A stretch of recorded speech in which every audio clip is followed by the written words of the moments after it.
Hi, I'm Michael Hughes, and this is Contract Mastery.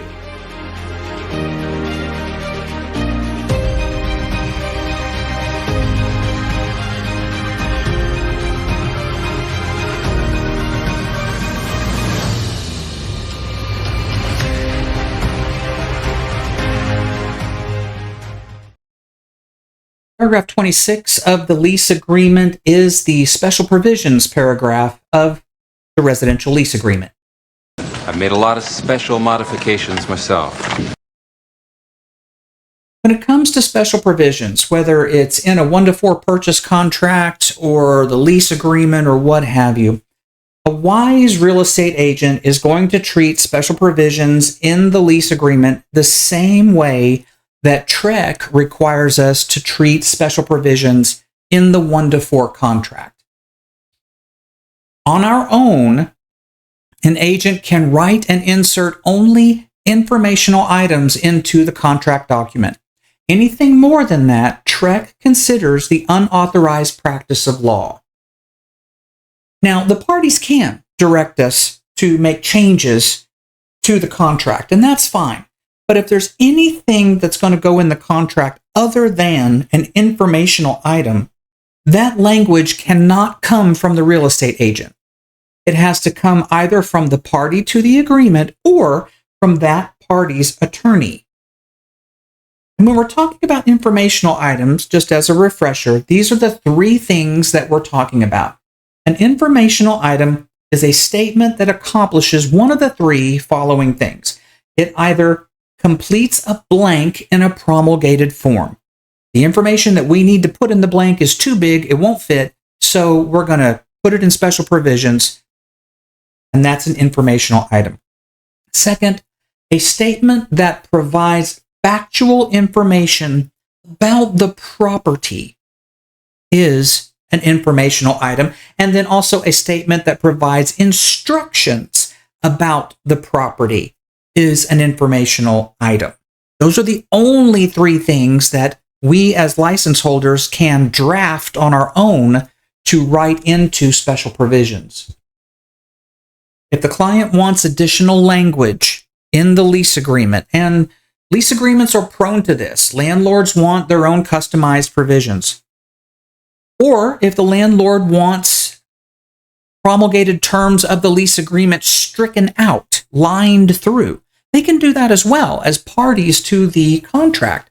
The agent can't do it on our own, but the parties can. So if the client wants us to do any of these things, here is what I recommend all agents do. First, let's say that the client wants us to add language to the contract. It's the most common thing. Have the client send you an email with the exact words that they want you to add into the contract, or strike them out if they're wanting stuff stricken out. Have them send you an email with the exact words. As the agent, then you simply copy and paste the language into the contract as instructed. Do not change anything. Don't edit it for them. If they misspell a word, leave it misspelled. Just copy and paste. And then save that email to PDF.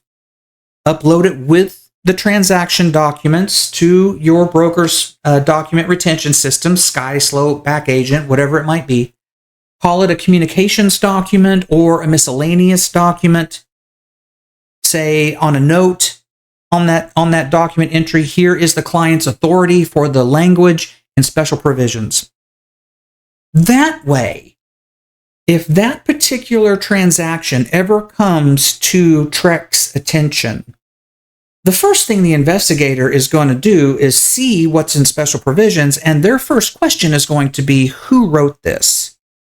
We have to be able to show with a paper trail that it was not the agent that drafted that particular language. It was not the agent's idea to strike out language in the paragraph, and we can show that they had instructions from the client to do what they did. Paragraph 26 in the lease agreement, special provisions, they give us a little bit of extra instruction here. Do not insert a lease option or lease purchase clause without the assistance of legal counsel. Special obligations and liabilities under statute apply to those transactions. If we are doing a lease option, lease purchase, rent to own, lease to own, installment sale, contract for deed, these are all different names for the same arrangement.